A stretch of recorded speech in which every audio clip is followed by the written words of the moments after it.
Sebenarnya tengok orang macam dengan TS ni, dengan apa ni, dengan doktoratenya. Aduh lah, seram. Memang seram. Bila kita akan live kat YouTube. Okay. Oh, ada live lagi kau? Ambil. Yelah sebab kita invite UA sekali kan Kak? Faham.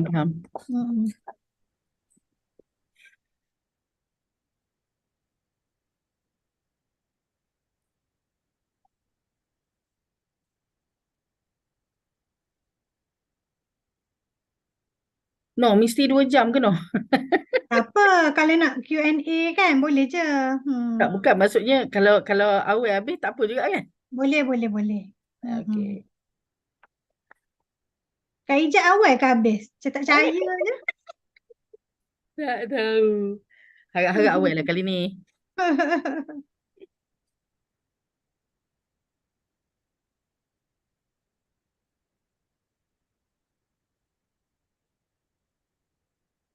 Boleh admitkan partisipan yang ni. Ni kan dia orang ingat kita tak on lagi.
Staff CFS join ke Ma'am Ijat?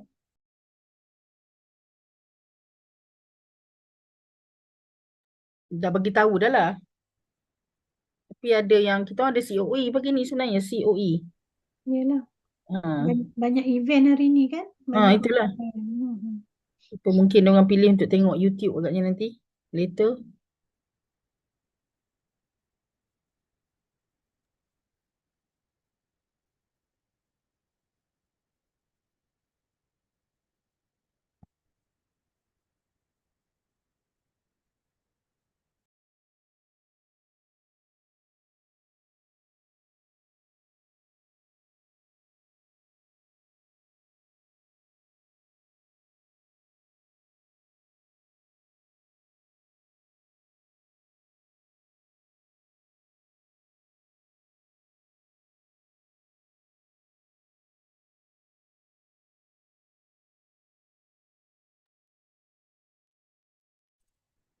Boleh benar.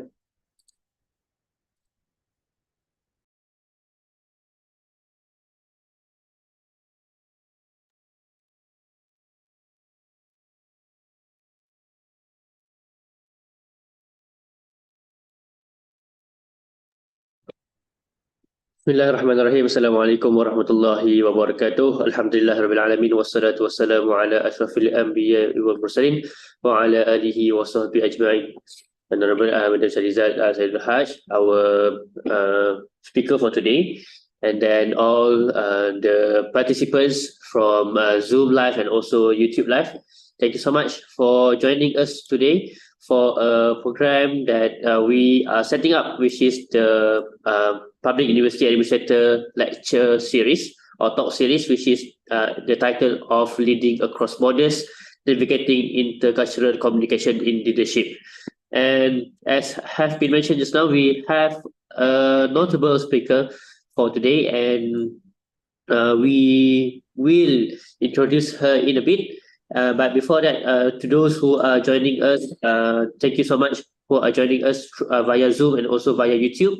And for all IM community, don't forget to sign in into your I attend through the link that will be given into the chat room in the Zoom and also the chat box in the YouTube live as well. And also don't forget to fill in the evaluation form, as both of the submission will be counted as your CTD points. And for all participants, if you have any questions, just put it in our chat box. We will ask Madam Sharizat at the end of our talk for today, or maybe in the mid time of the talk for today. And as have mentioned just now, we have Madam Sharizat Saidul Haj with us, a notable speaker, and let me just introduce her a bit, and maybe she can continue after this. And Madam Sharizat is currently the Director Administration at IAM Center for Foreign Studies, Gambang Campus. Okay, and we are appreciating her experience with IAM itself, nearly 3 decades with IAM, with various uh, faculty and also officers that have been served by Madam Sharizat, including the economics and management sciences, architecture and environmental design, law, engineering, and also have a role in public relations office and also the student development center, where she honed her expertise in student development program. She is also a graduate of journalism and broadcasting from University Science Malaysia in 1994, and also the masters in corporate communication from University Putra Malaysia in 2006, and also have the experience in teaching, have the impressive teaching evaluation rating, and also have the complemented role as a part-time lecturer. And she also involved in the military service, just as notable, holding the honorary rank of Major in the Malaysian Royal Air Force from 2011 until 2023. So without further ado, let me just welcome Madam Sharizat with us for today. Assalamualaikum, Madam Sharizat. Salam, Right, Hafiz. how are you, Thank you. madam? Alhamdulillah, thank you. How are you? Alhamdulillah, madam. All right, madam. So maybe the participants right now in our Zoom live and also the YouTube eager to hear what you want to share with us today with our talk, or our topic for today, which is leading across borders, navigating intercultural communication in leadership. So without further ado, I hand over the floor to you, please, Rizat. Thank you, Mr. Afiq. Okay, Bismillahirrahmanirrahim. Assalamualaikum warahmatullahi wabarakatuh. Rabbi shrah li sadri wa yassir li amri wahlul 'uqdatan min lisani yafqahu qawli. Alhamdulillah, we have the opportunity to gather here today in the online platform ataupun on the online platform to explore a critical and timely topic to me, which holds a significant relevance for the success and growth of Malaysian higher education institution, HEI. Okay, so but before I go further, or before I proceed, let us all pray for the protection of our brothers and sisters in Palestine, and inshallah we pray also for peace to reign their land, and for their struggles to be eased by the grace of Allah subhanahu wa ta'ala. Ameen. So let us now moving on. Okay, so I believe that this what we call it, this discussion or this session today is what we call it, is merely for the administrators of the HEIs, higher education institutions. But at the same time, we also what we call it, encourage those who willing or who have the interest to know more ataupun who have the interest to get more knowledge or share maybe with us on the intercultural communication. All right. So, but today, we are focusing on the intercultural communication and leadership. Okay, for the purpose of knowledge, for the IIU, for the university or higher education institutions leaders. Yeah.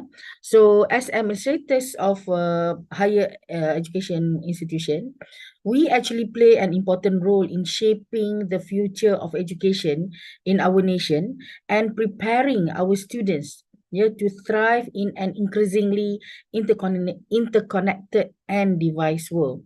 So when we talk about preparing our students, it does not mean that only focus or we just put the responsibility on the academic staff, but we as the administrator also should and must be able to be the to be the educator, yeah, or to be the facilitator, or to be to guide the students, yeah, as we know that when we are here in the higher education institution, so well we are actually responsible to the students' development as well. Seems that Assalamualaikum everyone. Salam. Okay, you still can listen to me, right? Yes, madam. Okay, all right, thank you. So, well, moving on, yeah, in today's globalized landscape, ladies and gentlemen, borders are becoming less defined and collaboration knows no geographical constraints, yeah. Effective leadership extends beyond managing institution. So we're not only managing institution, yeah, but also we also have the certain competency in order to success in managing the institution. So it encompasses the ability to navigate the intricacies of intercultural communication. So intercultural communication, the competency of having the knowledge in intercultural communication is also one of the competencies. So our topic, leading across borders, navigating the landscape of intercultural communication in leadership, will inshallah address precisely this imperative. Yeah. So Malaysia, ladies and gentlemen, renowned for its cultural diversity and rich tapestry of ethnicities and also traditions, yeah, and it stands at the crossroads of a vibrant globalized community. So our HEIs or our higher education institutions reflecting this diversity house a diverse student body and faculty representing numerous cultural backgrounds, yeah, and IIUM especially, yeah, we are not only representing it by the structure but by the name. So we are actually the international university, international Islamic university, yeah. So this variety, ladies and gentlemen, present the variety of culture just now, yeah, presents both an opportunity and of course challenges, yeah. So can you see my slide? I am actually sharing my slide now. Assalamualaikum. No, no.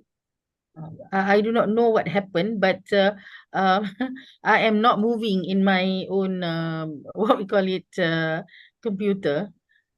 Maybe you can try to close your video and reopen again, you know? Okay, all right. I will. Put on that. Okay, can you manage to see it? Not yet. 1 second.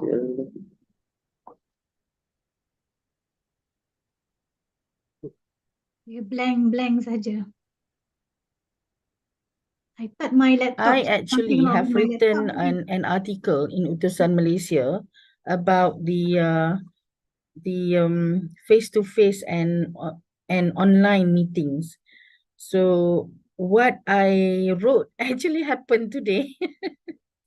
So these are all the what we call it, the challenges that we need and obstacles that we need to face or we are facing when we are online.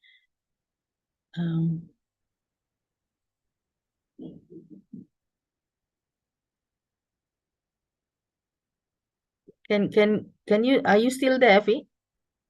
Yes, we are still here. Yes, yes, yes.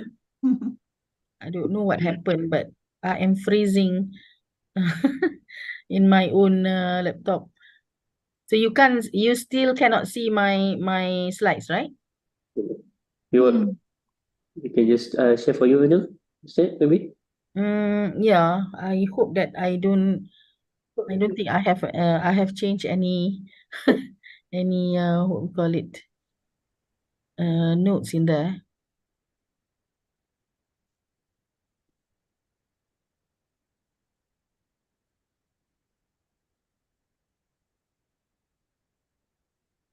Have you shared that? 1 second, madam.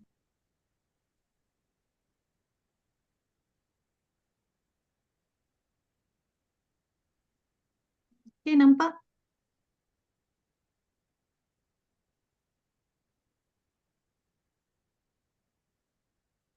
Madam Syarizat boleh nampak tak slide ni?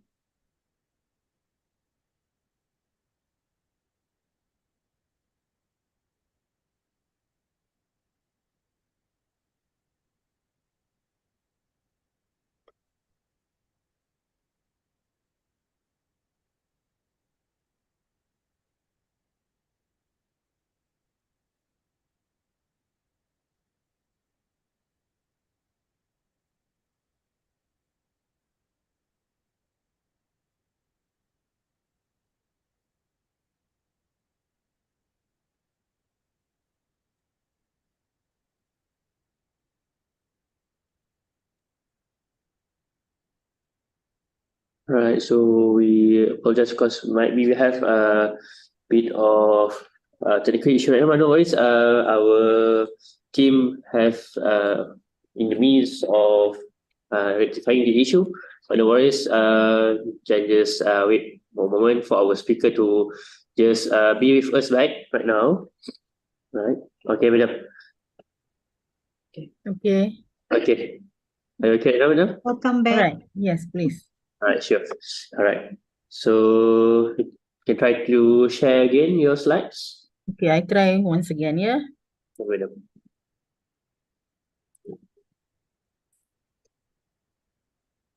Can you see that? Yes, madam. So you can try to move your slides. No, you asked me to move my slide, yeah? Okay, wait.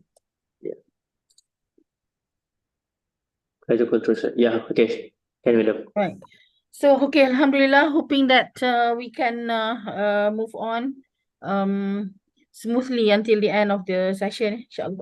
Okay, all right. So, well, why this topic? Yeah, why the topic of intercultural communication? Because I would say that it's well, kalau kita kata normally when we talk or when we meet, yeah, especially among the administrators or leaders in the higher education institution, it's kind of quite how to say it, we are quite the intercultural communication is not an interesting topic to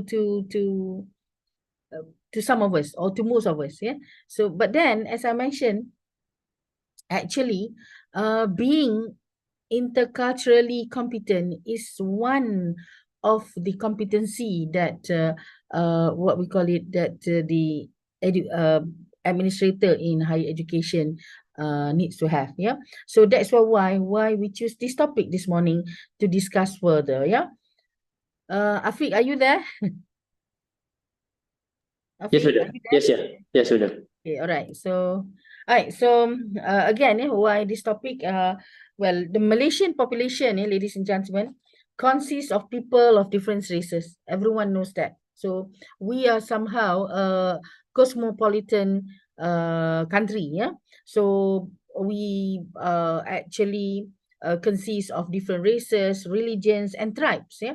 So the largest group of Malaysian consists of course, three main races, as you can see in the slide: Malay, Chinese, Indian, yeah.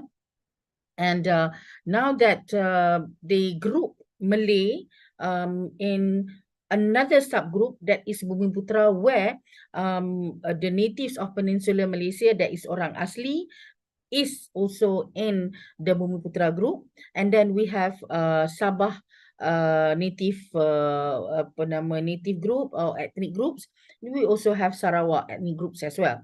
So the orang asli native groups in Peninsular Malaysia has three main what we call it main or major groups, yeah, that is Negrito, Senoi and Proto Malay.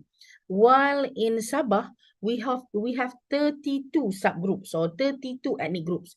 If anyone from Sabah Sarawak, just correct me if I'm wrong, but I got this what we call it this statistic from indexmundi.com, yeah, as of July 2021. There are 32 ethnic groups in Sabah, and the major ethnic groups is actually Kadazan Dusun. All right, while in Sarawak we have 27 ethnic groups, yeah, 27 ethnic groups, and Iban is the major ethnic group. Okay, so that's how we can say the variety of ethnics and ethnics, and also the different of the tribes in Malaysia. Yeah, banyak, yeah. So most Malaysians, yeah, normally kan they tend to behave in a way that could be predictably action. When we look at Malaysian, we know that automatically we know that this particular guy, this particular girl or lady, boy and or girl, yeah, male and female, are actually Asian. Why? Because normally Malaysian, yeah, or particularly Asian, keep low profile, especially when talking or when it comes to personality issues. Yeah, and they tend to keep things to themselves rather than highlighting them. Pemalu, okay, payah nak bercakap, alright. But however, there is a slight difference. But when it comes to a discussion, a serious discussion, or a discussion on a particular issue, especially when we talk about racial issues, for instance, yeah, we can see a slight difference, yeah, especially in these three major ethnic groups: Malay, Chinese, Indian. When it comes to certain certain issue, we can see a slight difference. Being pemalu, okay, being uh, so shy, they become something else, someone else, yeah. So that is why we need to discuss further and gain as much knowledge in intercultural communication. All right, so ladies and gentlemen, intercultural communication actually plays a vital role in the success of educational institutions and their leaders. So this form of communication bridges understanding across different culture group tadi. Okay, so we have many culture groups with three major groups, or major races just now. So the knowledge in intercultural communication would be able to be the bridge or to be the conduit, okay, to make this different culture group understand each other. So enhancing the educational experiences by enabling students to leverage the opportunities that diversities offers. So it is our duty to actually help and facilitate the student to enhance their educational experience dalam university. So it fosters a global perspective, teaching students on how to interact, or not only teaching students, but in our case, to also teach our subordinates, yeah, ataupun to also facilitate our subordinates, guide our subordinates, yeah, on how to interact in a diverse and challenging world. Right, especially in IIUM, we have not only students from Malaysia, but also from all over the world, 99 countries, if I'm not mistaken, if that particular data is not changing. So we still have that 99 students from that 99 countries, yeah. So additionally, yeah, ladies and gentlemen, it aids in reducing misunderstandings, yeah, and at the same time promote tolerance for cultural diversity and cultivating an adaptive culture. So adaptive culture is, I think, one particular terms that we have to really look into when we are living in the multicultural society. Yeah, so we must be able to adapt to the different cultures. Yeah, so understanding the culture influences on communication enriches our knowledge of ourselves. Yeah, enriches our knowledge of ourselves, both individuals as an individuals and also as a society. Maknanya when we understand the importance of the intercultural communication, it will actually enrich our knowledge, our own knowledge, being an individual and also at the same time being part of the society. And talking about the society, not only society that we talk about neighborhood, yeah, but in the workplace as well. Yeah, when we go out, do shopping, whatever. So that is actually society. Okay. All right. No, now, ladies and gentlemen, yeah, effective leadership, yeah, in various cultural contexts is guided by understanding. Okay, another term is understanding. We need to understand the impact of societal culture of educational leadership. Now we talk about our role as the administrator or as the leader in the HEI. Yeah? So research, yeah, has indicated that there is a significant need for empirical studies on how cultural or on how culture affects effective leadership in culturally diverse educational settings. Dah ke? Ada ni pakai ejek. Ejek tengah bagi tahu. Bila? Cik dia nombor berapa? Okay. All right. Can I proceed? Yes, carry on. Sorry for the interruption. It's okay. So, okay. So such research, yeah, provide valuable insights for leaders transitioning between cultures. Yeah. So this one, yeah, you can see Darlene Fisher, a write-up or an article from Darlene Fisher in Educational Leadership and the Impact of Societal Culture on Effective Practices, Journal of Research, International Education, Volume 20, Issue 2. Sometimes in this year inshallah. So you can see, I mean last year 2022. So Darlene Fisher actually has done research on the importance of effective leadership. I mean the importance of or the relation of intercultural competency with effective leadership. Yeah. So intercultural communication is not limited to verbal and non-verbal interaction, ladies and gentlemen. It encompasses a broader exchange of ideas, beliefs, values, and views. So cultural values influence crucial aspects of communication, including how people speak, how we speak, how we write, how we act. So that is also aspects. There are actually aspects of communication, but actually it relates to intercultural communication as well. So this understanding is essential for leaders in educational settings, as culture profoundly affects how individuals think and communicate.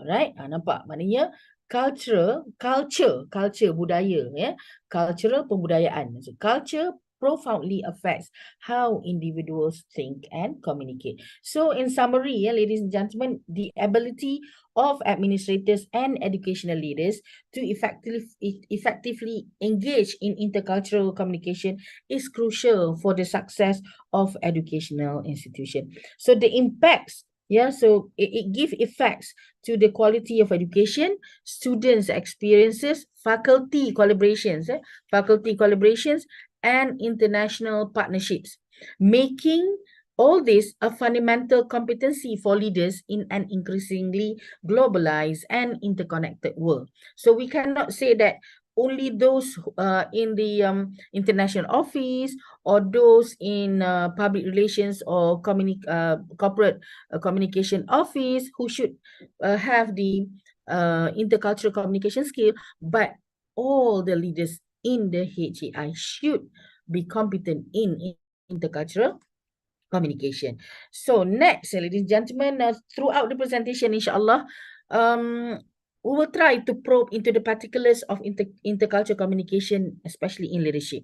So we will explore the strategies, best practices, and case studies that highlight the tangible benefits of fostering cultural competence among educational leaders. We will also discuss the impact of these skills on our institutions, on our institution reputation, competitiveness, and internationalizations efforts.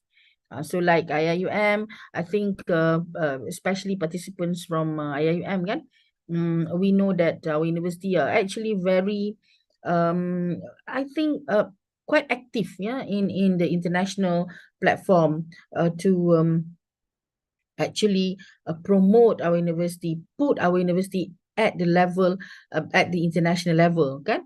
So, and that is not only the duty of, again, as I mentioned, international office or sejahtera office for the matter of fact, or CAP, but it's actually the responsibility of us all. Okay, so next will be the importance of intercultural communication. Tapi before we go through the importance of intercultural communication, or we go in depth with what is intercultural communication and the relation with leadership, let us refresh ourselves on what is intercultural communication. So based on readings, we know that intercultural communication extends beyond merely navigating racial distinctions. It also encompasses a wide range of cultural factors. So this form of communication includes understanding and managing differences not only in race, but also in aspects as regional, linguistics, religious, historicals, and socio-economics backgrounds. So these elements can vary significantly even within groups that share broader racial or ethnic categories. Macam tadi saya sebut Sabah Sarawak, for instance. Sabah has 32 ethnic groups. Sarawak has 27 ethnic groups. Kan? So in that particular ethnic groups, in the ethnic groups itself, they have their own differences. Or else why their names are different? Yeah, why the tribes have their own what we call it, rumah panjang, things like that in Sabah and Sarawak, why they live among themselves. So because of that, so it can vary, significantly, very significant, especially in Malaysia. So intercultural communication is about navigating, it's about intercultural communication, involves interactions between people from diverse culture and social communities, and focusing on understanding both the differences and similarities.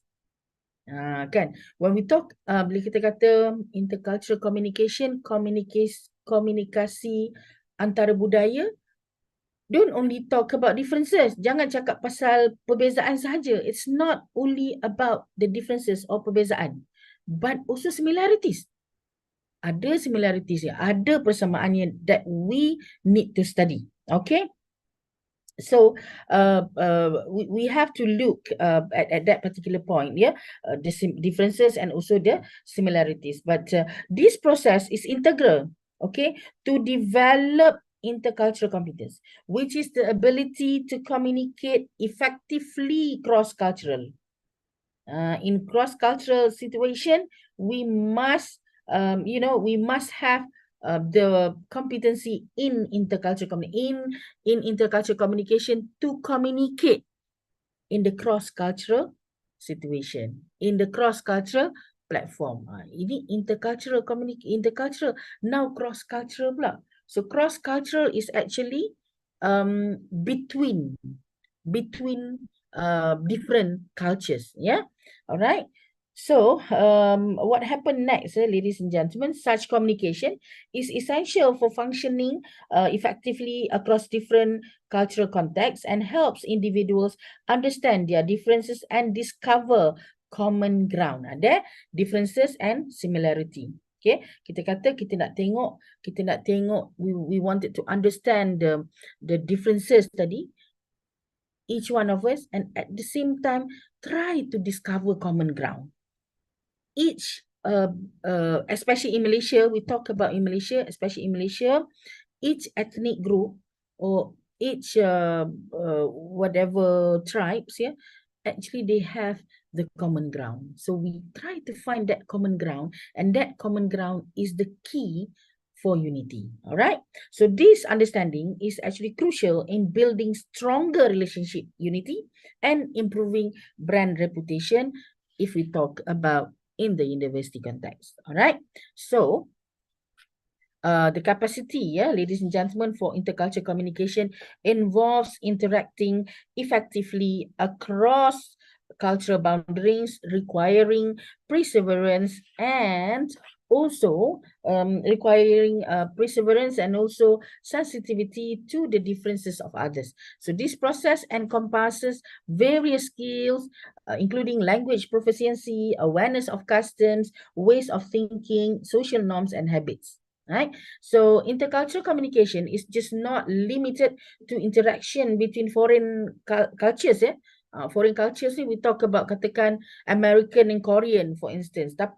But also includes various types of cultural distinction such as those within organizational cultures or even within a single country.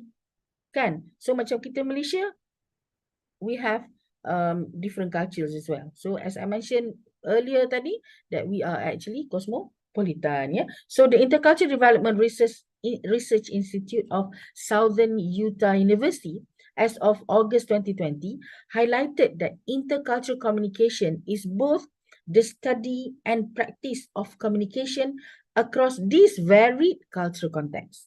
All right. So that one you can, go and search for Intercultural Development Research Institute, Southern Utah University, SUU, US, yeah. In August 2020, they've done with the research, which applies to both domestic cultural differences like ethnicity and gender, and international differences such as those associated with nationality or world region. Okay, recognizing and effectively communicating across this culture variation is vital, ladies and gentlemen, for promoting understanding and fostering successful interactions and relationships in an increasingly interconnected world. All right, so the world now dah makin kecil. Why we mention about dunia sekarang semakin kecil, dunia sekarang semakin we can easily get in contact or keep in touch with our friends, families, whoever, all over the world. Sebab apa? Because of the technology. Now the world has been borderless. All right. So but that we talk about the cross cultural between foreign culture. But now, in the context of Malaysia, ladies and gentlemen, cultural diversity can exist not only at the level of different races, but also within those races. As there can be a distinct languages, traditions, customs, values, and communication styles among various tribes or ethnic groups. Okay, ini disebabkan we are not face to face, so I cannot ask you question. But then simply, this one we can easily look at Malay alone. Kan, we have Kelantanis, we have Kedahan, we have Negeri Sembilan umpamanya. These three groups, or I would say sub groups of Malay pun dah berbeza. Okay, dah ada beza in terms of the language, the beza selain pada regional beza of the language, the accent. All right, so that is in the context of Malaysia. So in sum, ladies and gentlemen, intercultural communication is about navigating and understanding differences in culture, which can encompass a wide range of factors beyond just racial distinctions. Distinctions, yeah. So it can include, again, as you can see on the screen, it can include regional, linguistic, religion, historical, socio-economic, and within the same broader racial and ethnic category. So recognizing and effectively communicating across these culture variations is essential for promoting understanding and fostering successful interactions and relationships. Yeah. So now, why interpersonal communication is important? I keep on saying that competency in intercultural communication, competency in intercultural communication. So why is it important? Yeah, why is intercultural communication important? So let us discuss it at the context of the workplace. I cannot move my slide, Afiq. Okay, right. Okay. Now, so the importance of intercultural communication here, as you can see, all right. So as I mentioned just now, that we are talking about the intercultural communication in the context of Malaysia, and to make it more specific, as a leader in the higher education institution. Yeah, so interpersonal communication plays a crucial role in daily life in Malaysia. We all know that. So a multicultural and multilingual nation characterized by diversity in ethnicity, culture, and language. Okay, now we discuss about the importance and the significance of interpersonal communication in this unique context. Okay, so now we discuss about the importance of the intercultural communication in our daily life first, before we go we focus, or we what we call it, we scroll down to the importance, or the role in workplace. So we talk about cultural harmony. Okay, so why is it important for us to understand intercultural communication? We talk about cultural harmony. So Malaysians of different ethnic backgrounds celebrating, contoh, we celebrate various festivals together. Okay, Hari Raya, Chinese New Year, Deepavali, and that showcases the importance of cultural harmony achieved through effective communication. We understand each other. Yeah, bila raya, our Chinese friends and Chinese neighbor, our Indian friends, the Indian neighbor, take the opportunity to also take leave, for instance, took leave, for instance, yeah, and go and celebrate Hari Raya together. So that is cultural harmony, that depicts the cultural harmony that we have in our country. Cross-cultural connection. Sebagai contoh, a Malay colleague effectively communicating with a Chinese client by understanding their cultural norms, such as exchanging name cards with both hands, demonstrate the significance of cross-cultural connection in business interaction. Maksud nak kata di sini, with a name card, with a name card, to identify who you are, pun can be a very significant, I would say, signifies the importance of intercultural communication, and how important it is for us all to introduce ourselves, to let people know who we are. All right. So then next is family bonds. Yeah, family bonds. So intercultural communication, we also have the element of intercultural communication in family bonding, such as a family gathering where multiple generations communicate and share stories and share their stories, and that is also cultural. So we have multiple generations in our family, so their culture is actually different. So that is also intercultural communication, knowing to know the generation gap. Ya, Gen Z-nya macam ada yang boomers, tapi banyak boomers dah makin tua sekarang kan. So all that. So family bonds is in the family also, we have this intercultural communication element where we talk about the generation gap. All right. Then this is what we are going to talk about: workplace success. A Malaysian employee who excels in interpersonal communication or intercultural communication, collaborating seamlessly with colleagues from diverse backgrounds, contributes to the success of multinational team in a Malaysian company. Tak kira who the employee is, Melayu ke, Cina ke, India ke, Kadazan Dusun ke, Iban ke, whatsoever, even orang asli, as long as he or she excels in interpersonal communication, namely having the competency in intercultural communication, dia boleh contribute to the success of a multinational team in a Malaysian company. So ladies and gentlemen, I think last but not least, untuk when we talk about the importance of intercultural communication is conflict resolution. Itu pun sangat penting. This one, resolving a dispute between neighbors, especially when we talk about living in a big town, okay? Like macam katakan you are A, memang kita di Kuala Lumpur, alright? Ataupun di Gombak lah. Di Gombak, tapi Gombak is very near, very close to Kuala Lumpur. Kuala Lumpur is a big country, a cosmopolitan, what we call it, state, Kuala Lumpur ni, negara negeri ataupun kita katakan sebagai all the kaum-kaum ada di KL, okay? Now we talk about USM umpamanya, USM di Pulau Pinang. Penang is also a big town and cosmopolitan as well. We talk about Johor, UTM di Johor Bahru. So we live in a multiracial society.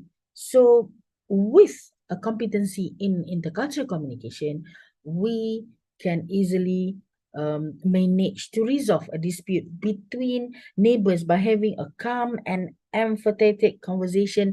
Illustrates how effective interpersonal communication can diffuse tensions and restore harmony in the community. So these examples, ladies and gentlemen, show how intercultural communication through is integral to fostering cultural harmony, building cross-cultural connections, nurturing family bonds, achieving workplace success, and resolving conflicts in daily life in Malaysia.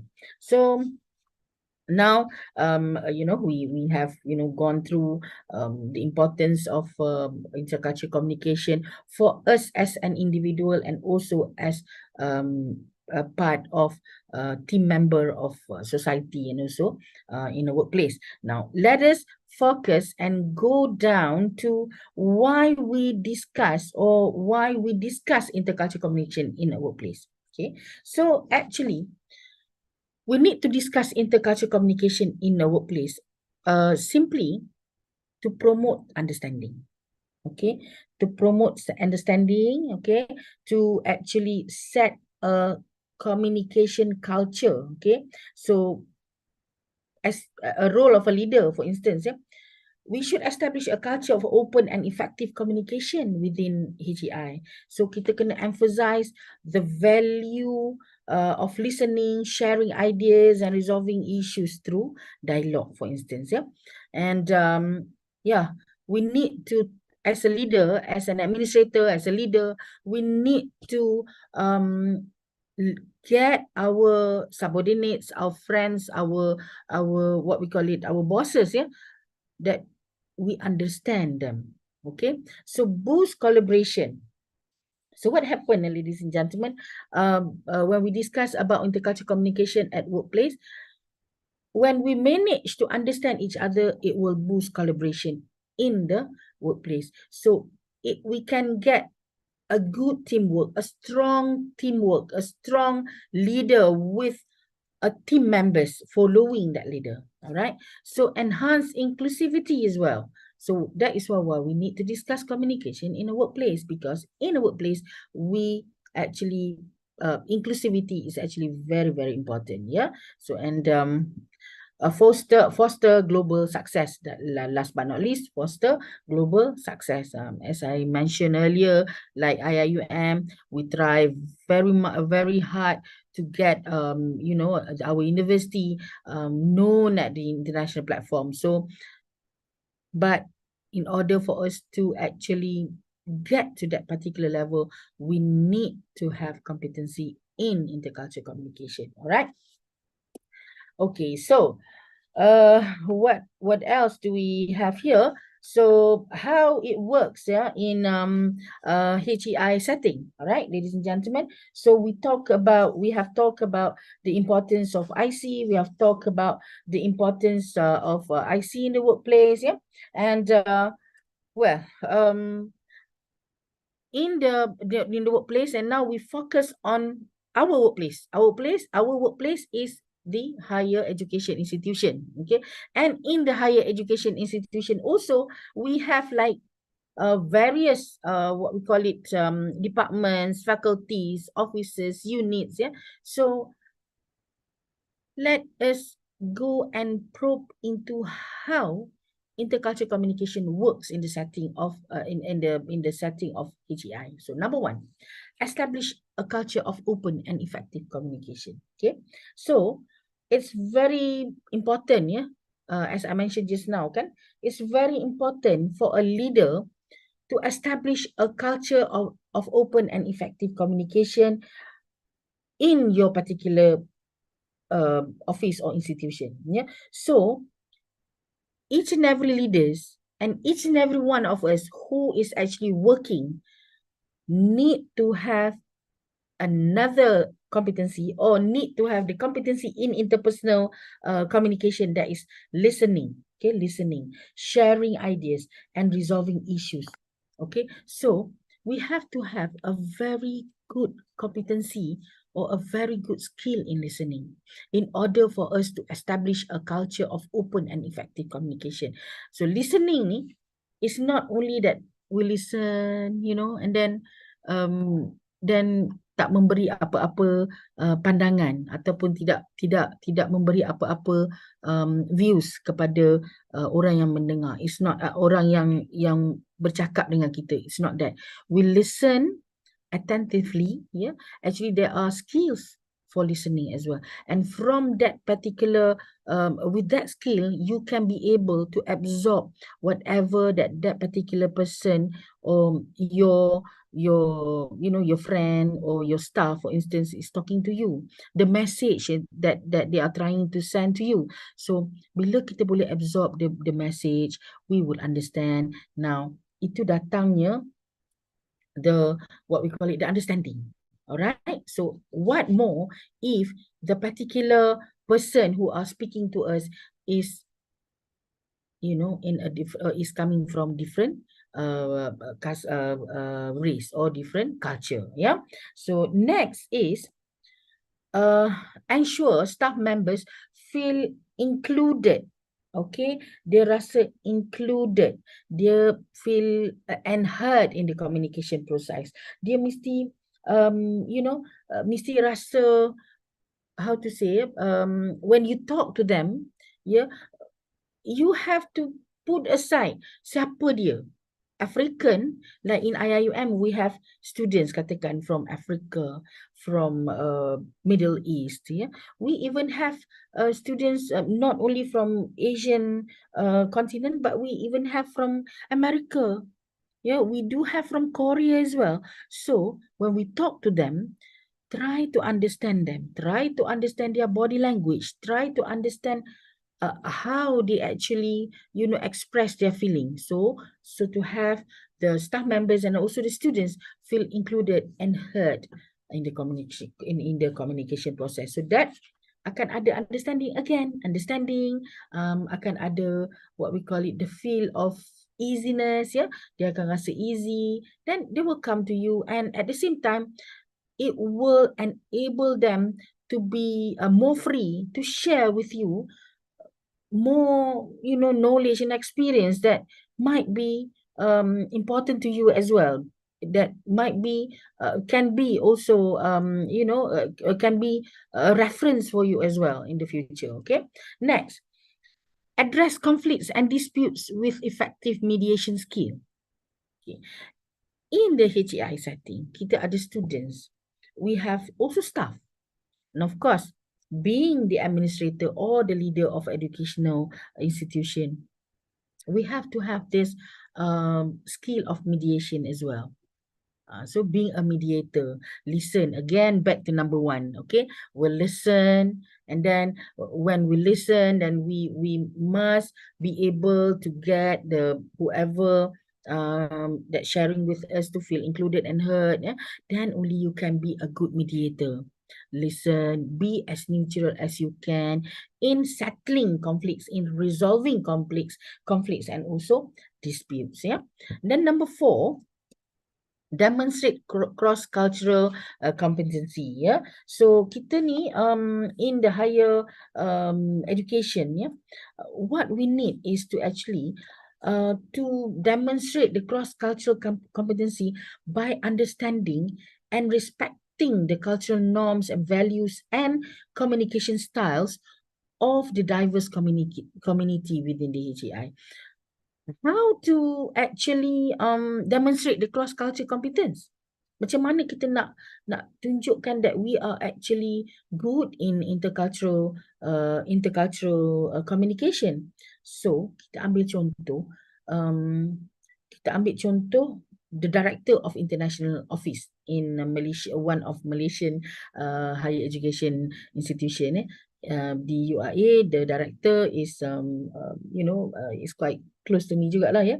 So he's actually, this particular director or whoever is in the international office must be well versed in the cultural practices of international students and must also able to collaborate effectively with them, yeah, ensuring their smooth integration into campus life, to ensure their life on campus is easy, yeah, smooth, and they feel at home, especially when they're coming from abroad, especially when they're having a particularly different culture as Malaysian. All right.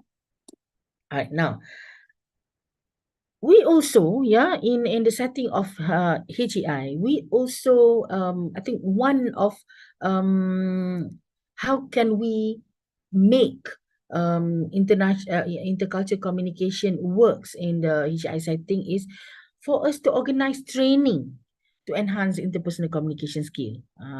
Meaning, when we talk about intercultural communication, the competency of intercultural competency, all right, intercultural communication, sorry. So we must first ensure that a particular person or the officers or the leaders, whoever the individuals, must also a good individual in interpersonal communication. Yeah, when he or she is good in interpersonal communication, it will automatically he or she will automatically be good in communicating interculturally. All right.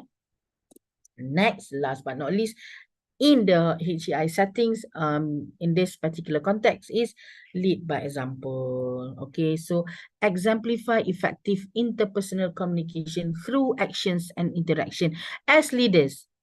Okay, in a meeting, yeah, try as much as you can to be neutral. Jangan kata, I have to say here lah, katakan macam contoh kita orang Pahang, dalam members tu 2-3 orang Pahang, so geng orang Pahang aja, cannot. So we have to again, yeah, exemplify effective interpersonal communication, because when we have a good interpersonal communication, automatically we can handle intercultural communication well. All right. Okay, so that is how it works in HEI settings. Now, moving forward, yeah. Now we talk about leaders, yeah, who actually play a vital role in promoting effective interpersonal communication by establishing a culture of open dialogue, fostering inclusivity, resolving conflicts, yeah, demonstrating cross-cultural competence, providing communication, training and leading by example. Just now we mentioned, these efforts contribute to a more harmonious and productive educational environment. Tapi talking about, talk more about leaders tadi. Leaders is actually someone, okay? A person. So when we talk about a person must actually have certain characteristic. So a characteristic, now we are and in this context we are talking about a characters of leaders to success interpersonal ataupun intercultural communication. Okay, now, so to ensure success in intercultural communication within Malaysian high educational institution leaders. Yeah. So the person should possess specific characteristics that facilitate effective interactions and promote a positive and inclusive environment. Okay, so the key of the characteristic ialah satu, cultural sensitivity. Okay, leaders should be culturally sensitive, penting to respect and value the diverse backgrounds, traditions, the languages of your community in the university. Ya, so tolong sangat-sangat diminta tolong try as much as you can to avoid cultural biases and stereotypes. Macam saya sebut tadi, katalah dia daripada Pahang, dia cari geng dia orang Pahang je. Umpamanya, siapa yang makan tempoyak, dia cari orang makan tempoyak aja. So please avoid that. Yeah, we cannot have, especially in this particular context, no cultural biases and stereotypes. Yeah. Number 2, open-mindedness. Okay, open-mindedness here meaning leaders should be open-minded and receptive. Kena boleh menerima to different perspectives and ideas. You must at the same time be able to accept other people's ideas or other people's opinions, other people's views, especially when the views or the ideas or the opinions are from a different culture or a different culture. So you might not what we call it agree to it, but again, as we mentioned just now, try to find the similarities. Try to find a ground where you can understand, or the similarities is very important. There must be the similarities, and you must be neutral. That is very important. Okay. Now, and to a certain extent, try to be brave enough, okay, to open or to encourage open dialogue and be willing to consider alternative viewpoints. Dialogues macam kita kata town hall, be open to that. All right. So that our staff will feel included. They feel like they are being heard, All right. So inshallah, it's going to be harmony. All right. Next is empathy. So empathy is crucial in understanding the feelings and experiences of others. Sangat-sangat penting. Leaders should demonstrate empathy by actively listen. Actively listen. Macam saya kata tadi, listen and absorb what are the message. Yeah, showing understanding and acknowledging the emotions of those they interact with. For instance, katakan when we heard about the loss of ataupun the loss of a father of our staff, for instance, kan.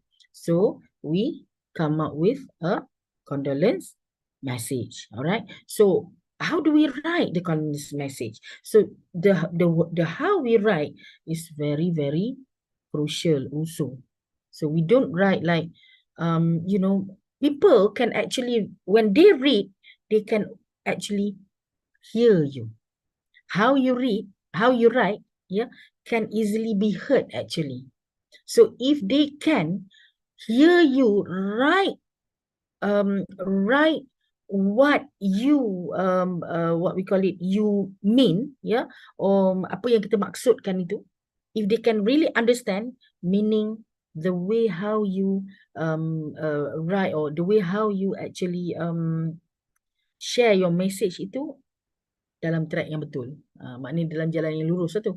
So please, empathy very much. Jangan nak letak emoticon, try to avoid emoticon, especially when we use social apps, WhatsApp umpamanya, nak tekan emoticon menangis, tertekan emoticon gelap, so it's very, very dangerous. So show your empathy with the real feelings lah of you. Jadi untuk nak elakkan, jangan pandai-pandai nak tekan-tekan tak tentu, just write, but the write up must be in a correct form. Yeah. Okay. Then next is effective communication skill.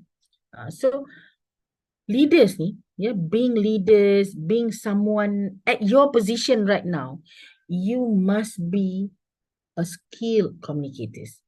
Proficient in both verbal and non-verbal communication. Bukan kata proficient in language sahaja, but then proficiency in both verbal and non-verbal communication is also very crucial. What is non-verbal and non-verbal communication, and how to be proficient in this way of communication? Okay, verbal communication, maybe you can just listen. You listen. But then, let's say, if you listen through phone, all right, you listen through phone, you cannot see the facial expression of the person over there. But still, you can listen. Being leader, once you answer the call, for instance, so that is like verbal communication. Once you answer the call from your staff, of course, you must smile. Hello, Sharizat sini. Yes, anything I can help you? So you can listen to my mood, smiling face, happy mood. Jangan, hello, Sharizat sini. Itu dah takut orang jadi dia. So you are not having effective communication skill, especially verbal communication. Verbal communication is not the communication that we talk face to face like this, like here now online. You can see my facial expression. You can see my hands gesture and whatnot, but you cannot see the bottom part of my body. Maybe I'm shaking, whatnot, So that is all non-verbal. Things that is related to the gesture, to the facial expression, or while I am just, listening to you, you can see, like when I listen to something maybe interesting, my eyes open wide. Oh, and shake my head like nak tanggal, because it's something interesting. But when I heard or I listened to something sad, so of course we have to be seen as understand the message conveyed to us. All right. Okay. So that is effective communication skill. We need to actually have good and thorough training on communication skill, because communication skill, kalau kita fail, if we fail to understand communication skill, both verbal and non-verbal, not to say in intercultural communication, in daily communication, in the family also can fail. All right. Okay, so now next is inclusivity. All right, a leader must create an environment where everyone's voice is heard and valued. So they actively promote diversity and ensure that all members of the community, of the office, of the institution feel included and respected. So the characteristic of the leader is must be able to create the inclusivity in the organization, and then conflict resolution skill. This is I think a very straightforward. You have to be able to address disputes and disagreements in a fair and constructive manners. When we talk about intercultural communication ni kan, the terms too is actually I would say term yang sama je. You must be kita kata neutral, itu terms dia, must be neutral. Lepas tu you must be able to understand. So that is all about intercultural communication, and that is all actually a character that a leader in a higher education institution must have. Alright, next is adaptability. Okay, adaptability ni is actually a leader ni must be adaptable in their communication styles and approaches, recognizing the different situation and individuals recognizing the different institution. I think I have apa namanya explain this when we talk about effective communication skill tadi.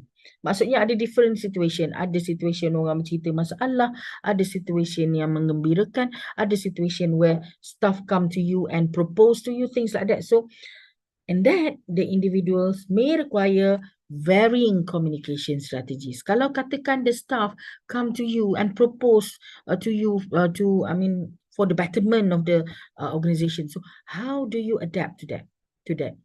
Adakah you akan kata, oh, apa pula dia ni yang cakap dengan I pasal proposal ni? It should be me. But if you are a leader with a good IC can be interpersonal communication, can be intercultural communication. You will be able to listen with open mind. If it is good, go ahead. Yeah, jangan nak ambil credit. But we can, of course, because the credit will always come to us when our staff is good. I always believe that, because when the staff is having problem, we check ourselves as a leader. All right. Okay, next is transparency. So transparent leaders are honest and forthcoming in their communication. Yeah, they share information openly and particularly regarding decisions that impact the HEI community. Betul, we must be transparent, we must be honest, but again, intercultural. When we talk about intercultural, not every culture accept transparency. Dia mesti ada, especially Malays kan, dia mesti ada cakap, dia mesti beralah-beralah, things like that. So that again balik kepada cultural sensitivity, balik kepada effective communication skill, balik kepada adaptability, balik kepada open-mindedness. Alright. Now cross-cultural competence, leaders must be knowledgeable about the cultural norms, balik kepada cultural sensitivity tadi, the practices, sensitivities of the diverse groups within the HEI. Yeah, and they should be able to navigate cross-cultural interactions effectively. Boleh able untuk menjadi mediator tadi. Alright, menjadi mediator not only dalam situation a person to a person in one race ataupun in one particular culture, but interculturally as well. So commitment to learning, kita mestilah ada komitmen untuk always learn, continuous learning and self-improvement. Ya, dan kita kena cari, we need to seek opportunities for training and development to enhance our skill and also to enhance the skills of our staff. Respect for language diversity. Okay, in Malaysia itself, we don't go out yet. Just in Malaysia, we need to have this respect for language diversity.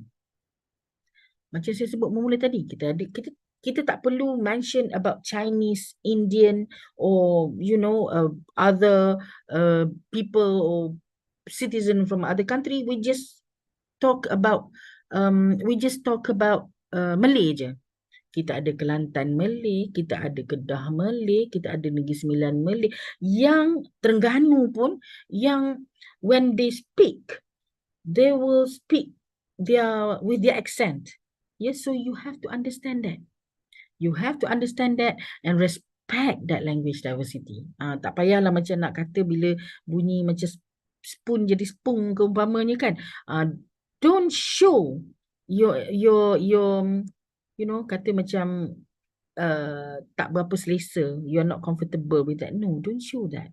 Just maybe ask your staff or your particular person, your subordinate to improve for the respect for language diversity. All right.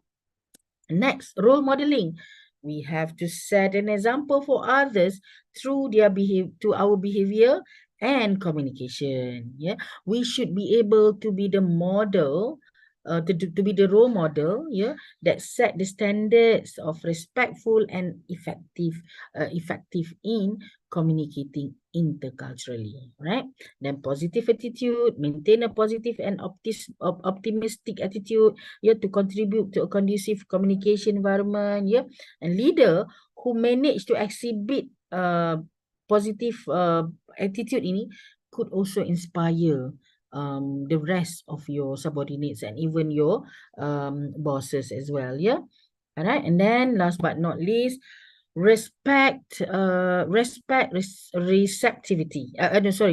receptivity, where kita kena open for feedback. We have to be open to receive feedback from our team members, our faculty members, the staff, students, because kita kena guna, we must use the feedback to improve the situation, the whatever issues, disputes in that particular institution. All right. So leaders with this characteristic, ladies and gentlemen, play a very important role in creating an environment where where intercultural communication thrives, towards leading a stronger relationship and effective collaboration and the overall success of your institution.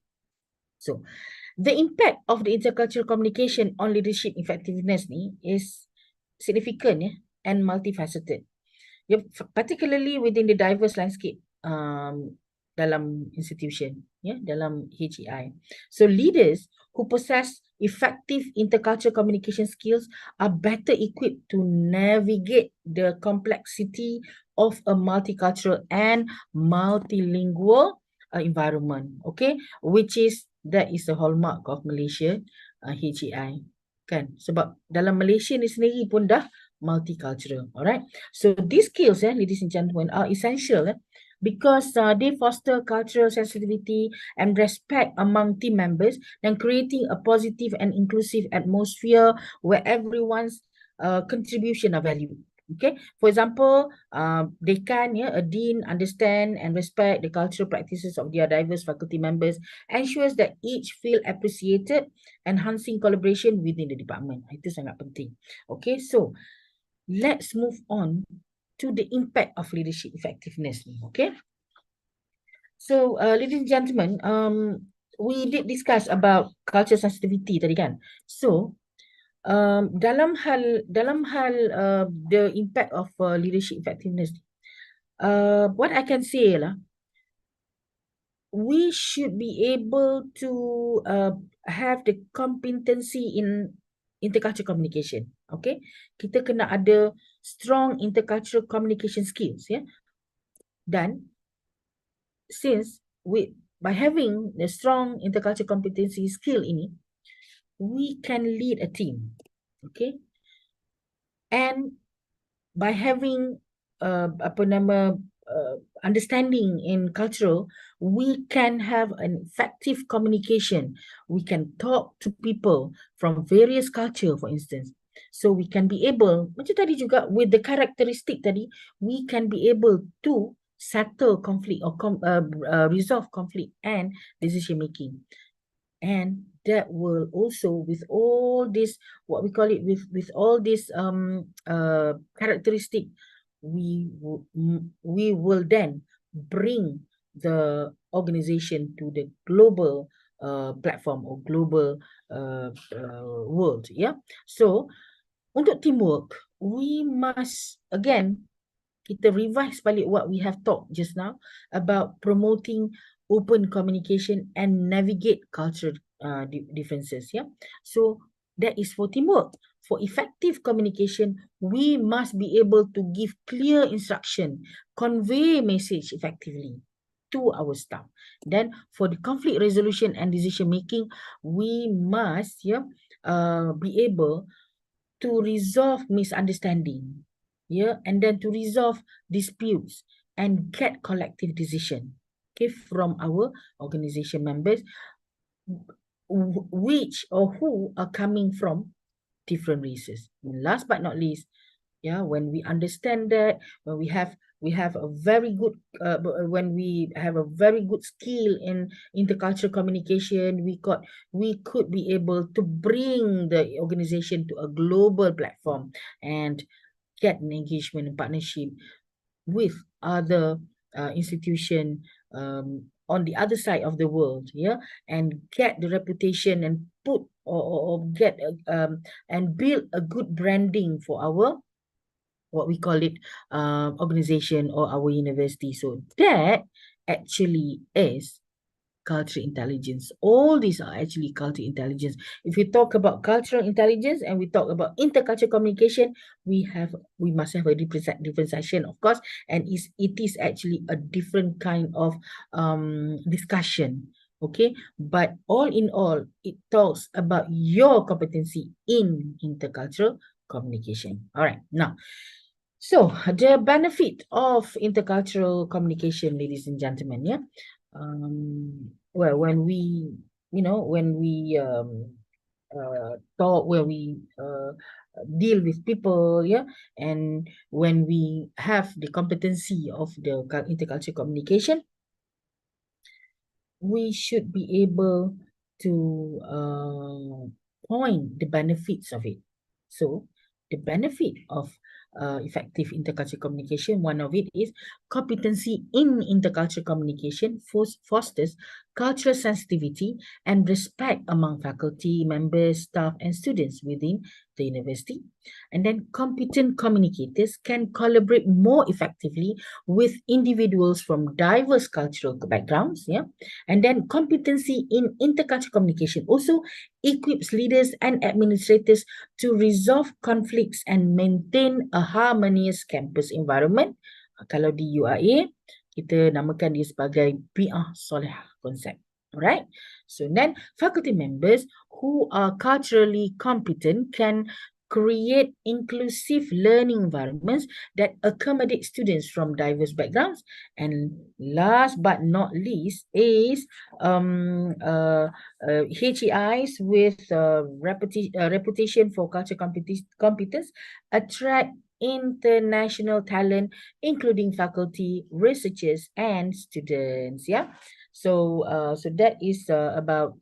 Oh, there's another one.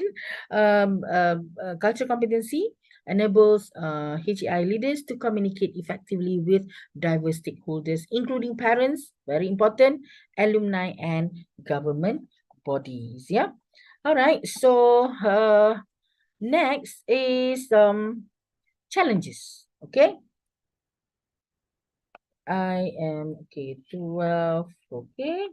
So we talk about the challenges now. Okay. Well, we talk about the benefit and whatnot. We must remember, ladies and gentlemen, no pain, no gain. Okay. And so does the competency in intercultural communication. Kan? There are challenges actually to success. Okay. Now, what are those? Okay. Number 1, language barriers. Okay. Language barriers, and we talk about language barriers, it's actually the linguistic diversity in Malaysia with Malay, English, Chinese, Tamil, and various indigenous languages. It can pose actually language barriers in effective communication. Dapat pula lagi sekarang ni Manglish, Malay English. Tu language barriers lah. Therefore, a Malaysian university, yeah, with international students may, when they encounter language difficulties, jadi they must understand the problem of the international students, and therefore they must try, or they must find a course materials and instruction in the course outline, yeah, that can fit the international student. And of course, being in Malaysia, the language must be English and Malay lah. So therefore, like in IIUM, not only to the international students, but also to the to the local students, we have English, kita panggil English dalam selpat ni, dalam selpat kita panggil sebagai English course lah. I mean dia duduk dalam EPT, English Placement Test, to know their ability in English. Yeah, if they cannot pass based on the level that the kuliah or the faculty requires them to join the faculty, so they will have to stay in the center for language, yeah, only to master themselves in English. Why? Because we wanted to lessen the language barriers. All right. Okay, next is cultural misunderstandings. Okay, cultural misunderstandings here is actually differences in cultural norms, values and communication styles. Yeah, macam kita kata tadi, in Malay sahaja, in a Malay culture sahaja, we have differences. We have, as I mentioned, Kelantan dengan Kedah lain. Okay, lain, cara sebutan lain. The jargon is also different. So I respect those actually who, happily, befriend with and understand the languages of ni. Especially kalau dalam marriage kan. Husband Kelantan, wife Kedah. Bila anak balik Kelantan, I have a friend, bila anak balik Kelantan, anak dia twist to speak in Kelantanese dialect. Bila anak dia balik Kedah, anak-anak dia can able to twist to talk in Kedah dialect. You imagine that. So how beautiful it is when you can manage to actually avoid the cultural misunderstanding based on not only the language barriers but also the culture norms, values and communication style. Yeah. And then stereotyping and bias. Ini pun one of the challenge in IC, in intercultural communication. Why? Because stereotypes and bias based on cultural background can hinder open and respectful communication. Sebab apa tau?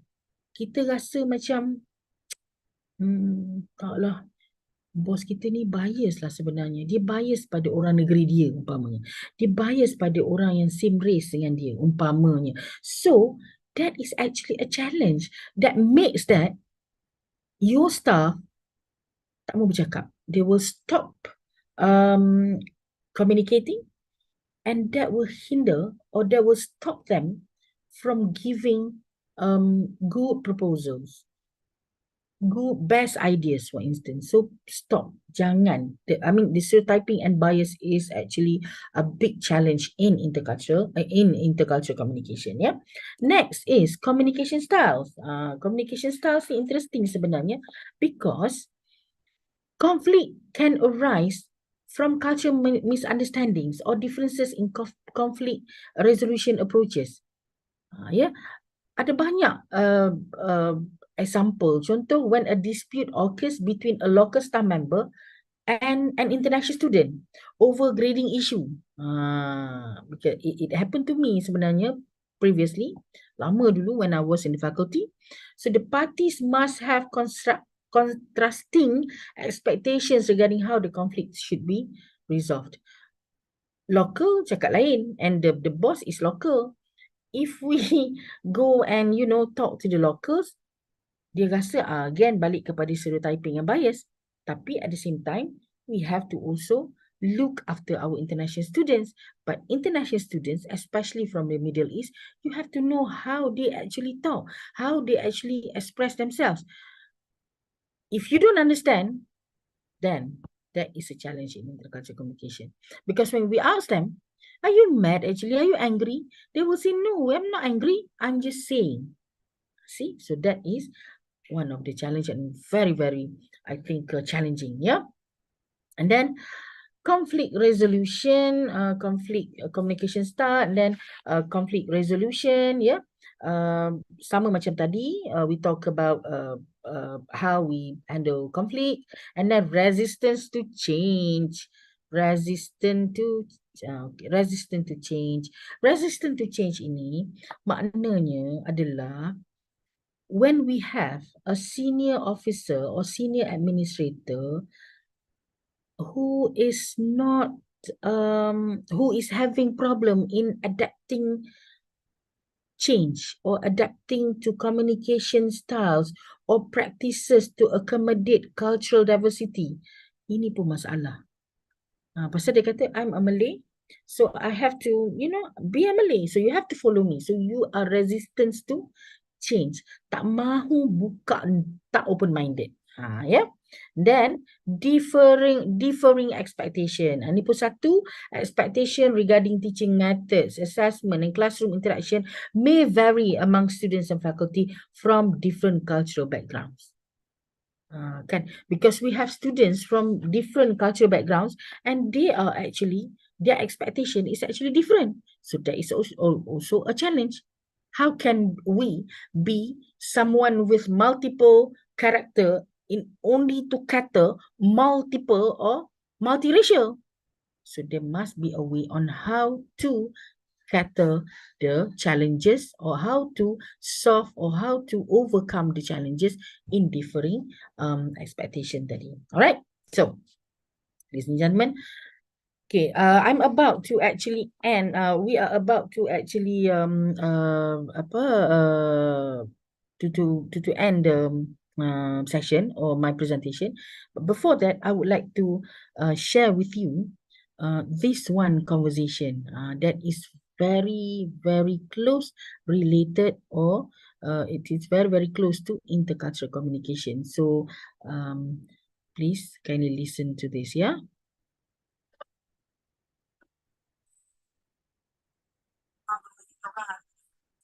Let's send her in.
Meja tak ada suara.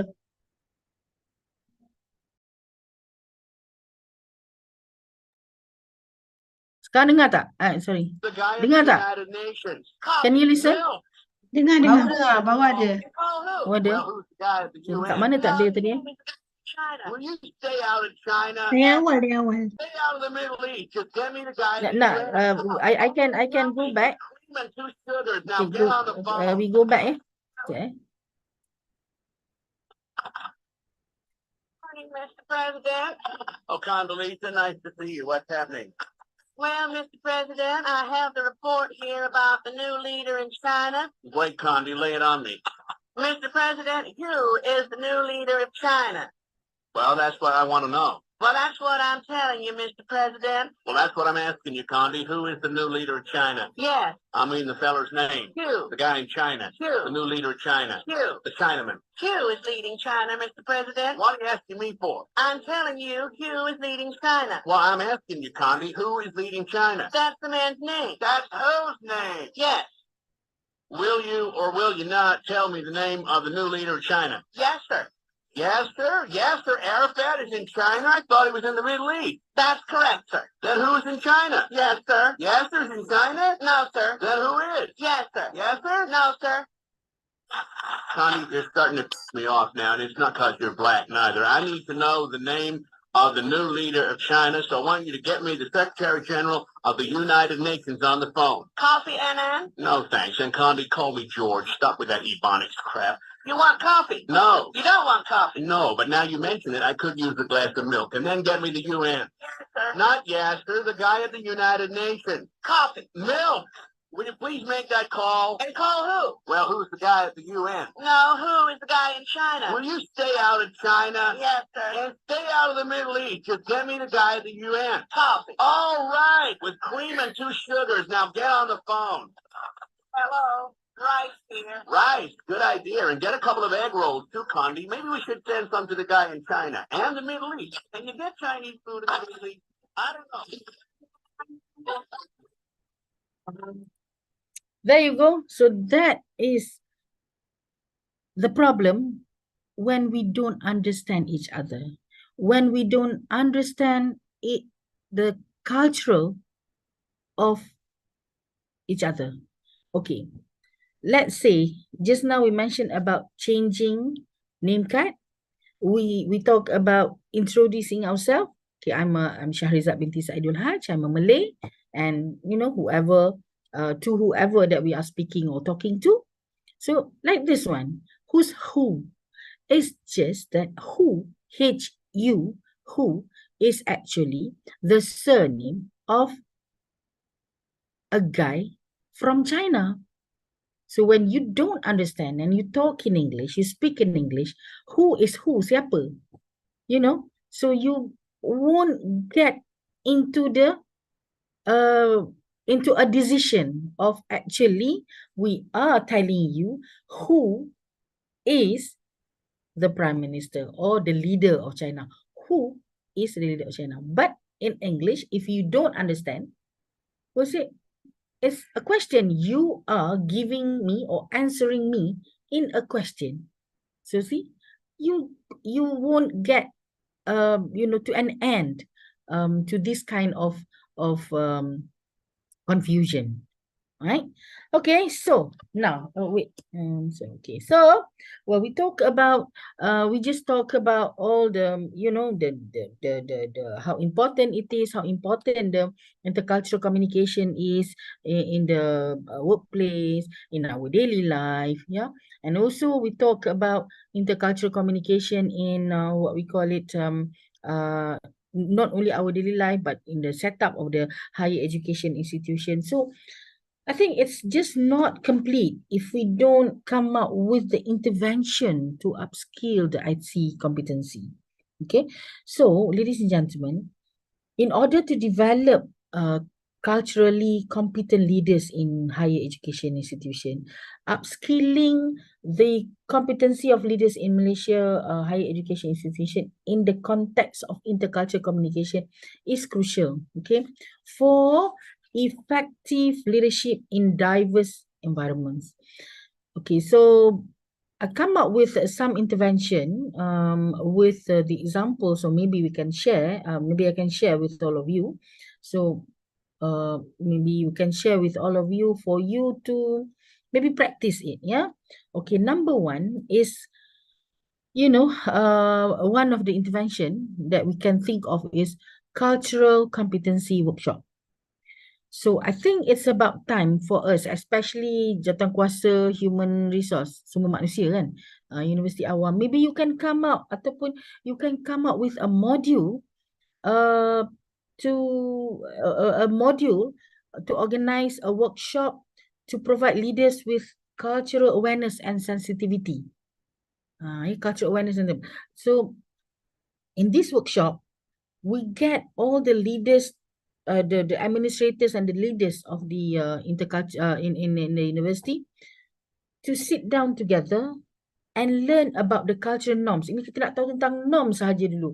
The norms and communication styles of various students and staff groups within our own institution ataupun within the IPTEs. Yeah, and then we have to have also one of it is to conduct ataupun to organize language proficiency program. Okay, so kita offer language courses or language proficiency programs to leaders to improve their language skills in key language. Macam katakan in Malaysia ni bahasa Melayu tentulah, and then English or maybe Mandarin. Like in IIUM, I remember, tapi back then saya rasa lama dah, almost 10 years kot. All of us, all of us, in the grade of 41 and above, we will have to attend class, English proficiency class. Saya tak ingat nama kelas apa, mungkin MSD boleh share nanti kan.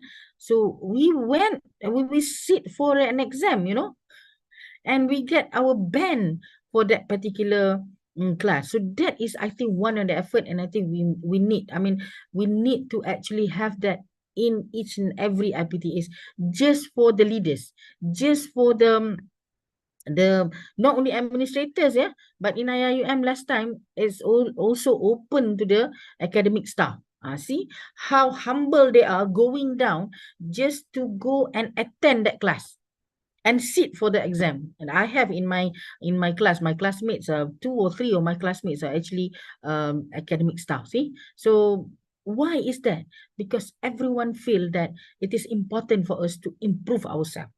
So because language is actually kita punya platform to connect us with the rest of others all over the world. Yeah, and then another one is cross-cultural communication coaching. When we talk about kita ada workshop, kita ada program, now coaching. So coaching or mentoring is actually more to one-to-one kind of approach. Yeah, it's more to one-to-one kind of approach where we talk or we discuss about the diverse culture background of our staff and our students.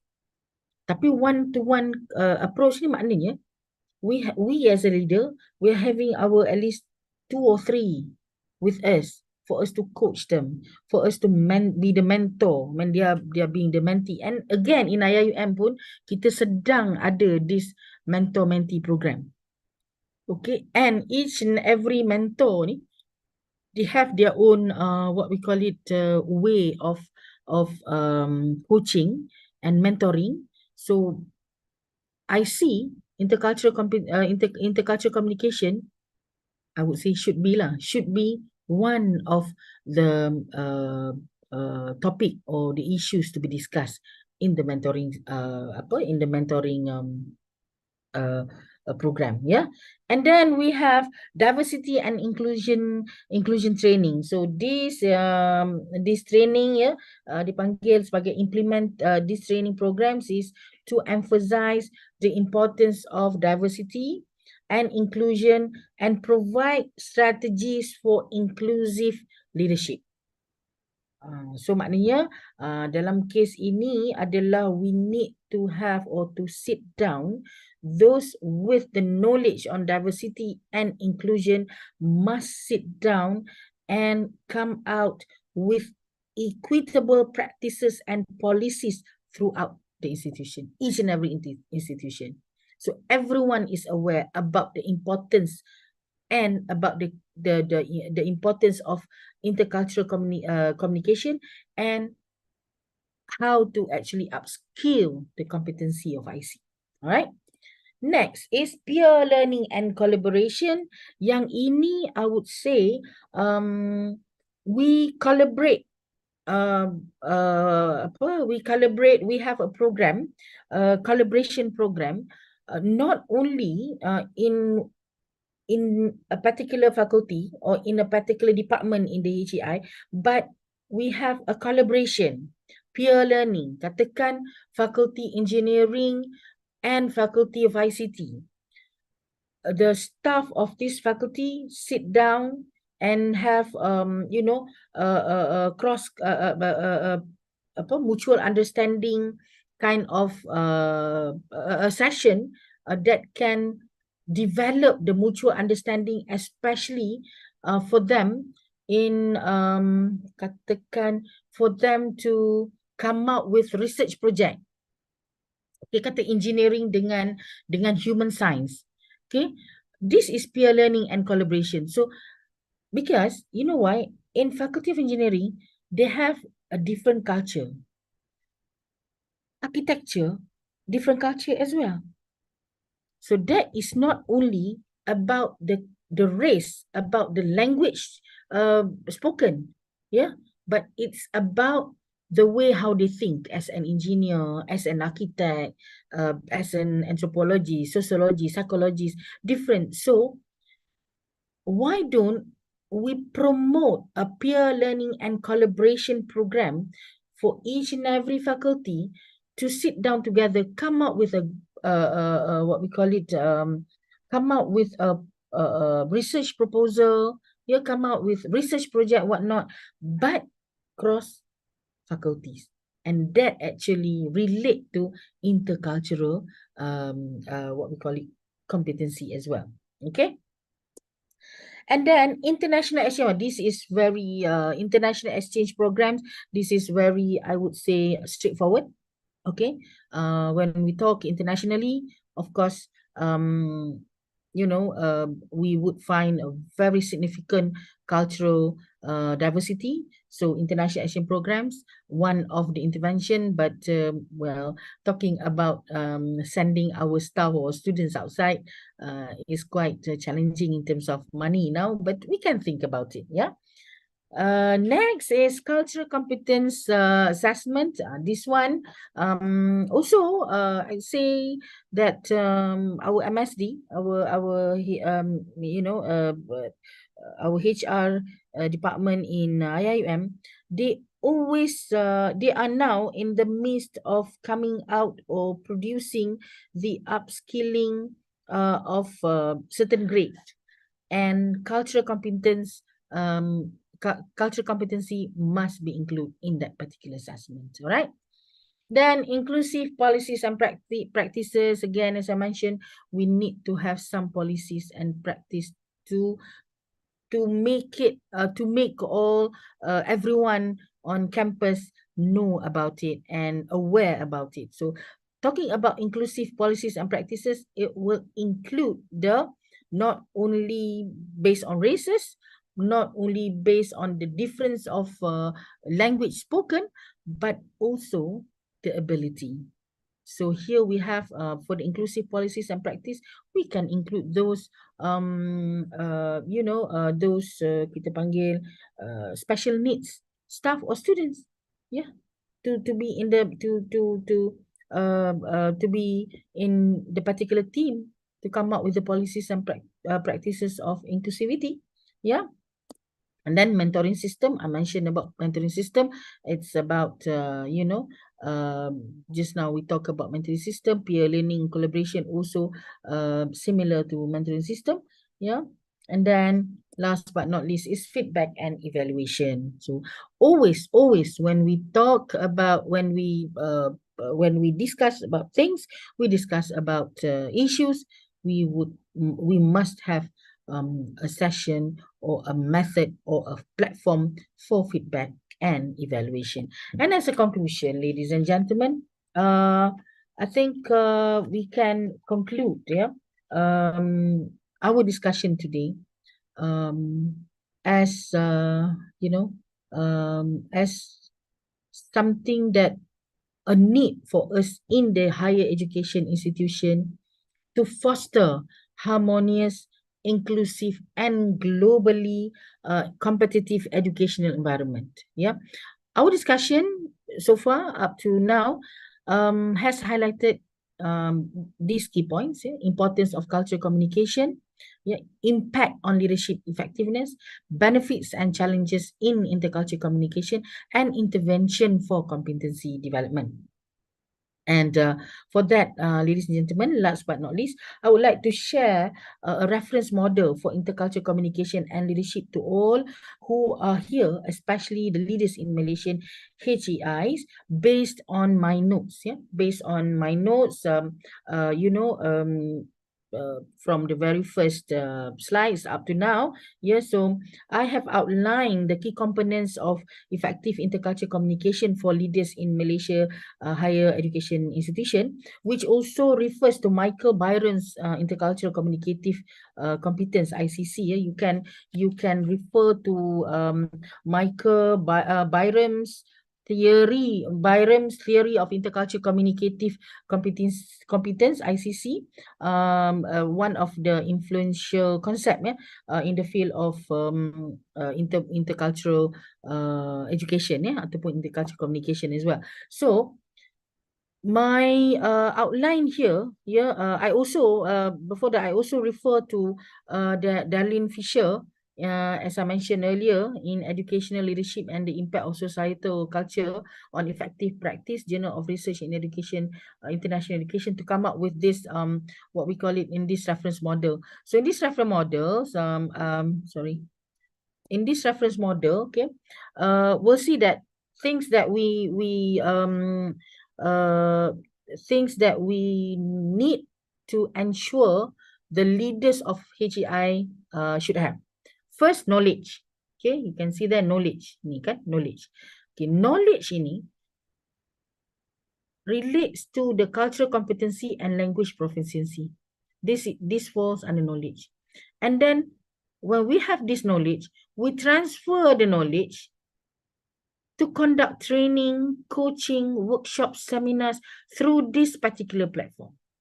Once we are kita katakan competent, mahir, we go down and we will be able, to promote diversity and inclusion and make it as plan of action. Okay? Then, once we have the plan of action on paper or, on paper, of course, we have to practice it. So the ability to practice it will result to collaboration, to mutual, understanding kind of activities, collaboration programs, collaboration projects. So that's the ability. And as a result, to this particular culturally competence leader, as a result is we would be able to bring our university or institution to the local and global platform. The engagement, the exposure, people, the branding and whatnot. So I think this is actually a reference model or the note that you can take, as the leaders for you to share with your members of the institution, and at the same time, maybe if need be, for you to practice it. So I think that's about it, Afiq. So I end my presentation here. Inshallah, I hope I can, I'm able to share with you, and the sharing could benefit the rest of the listener or the rest of the viewers. So Assalamualaikum warahmatullahi wabarakatuh. Waalaikumsalam warahmatullahi wabarakatuh. Thank you so much, Madam Sharizal, Sayyidul Hajj, for the sharing just now regarding our topic for today. And I believe that our viewer and also the participants here in Zoom and also on YouTube channel will benefit much on your sharing just now, Madam. And we are opening for a Q&A session, Madam Sharizal, and also all participant in Zoom and YouTube. So if you have any questions, you can just put it down into the chat box in Zoom and also in YouTube. And we are also have put in the Microsoft evaluation form. So for IIM community, do fill in the evaluation form for us to capture your name to be awarded the CTD points. All right, so we see here, steady question. And we just read out some comments here, Madam Sharizal, while we are waiting for the question. Right, Brother Umar Ihsan Hadir, my mentor. Right, have here. Right, just to be here, we have almost 40 people in Zoom and also 180 viewers in YouTube currently. Thank you so much for joining us for today. Is there any question from the viewers here? All right. Right.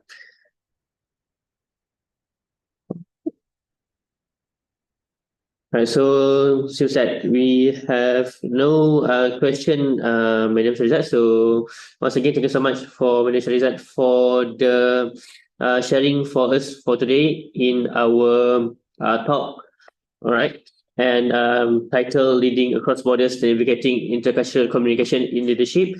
And we hope all participants in Zoom and YouTube, or for those who are replaying this video, can get some takeaways in the sharing just now. And thank you so much for the secretaries and also all for JK Semua for collaborating with us, and also for all those that have succeeded and making this program a success.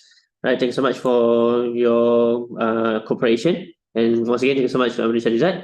And before we leave, can we just open the camera so that we can take pictures together? Right.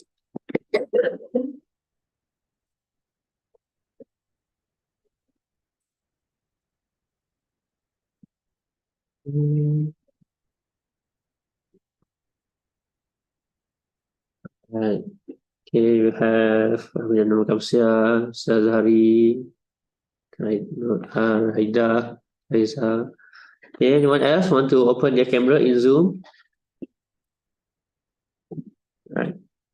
Okay. Oh yeah, there's more.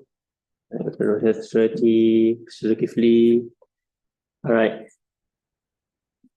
Okay, have a good smile. Okay, 1, 2, 3. Okay. One more. 1, 2, 3. Okay, freestyle. Okay, 1, 2, 3.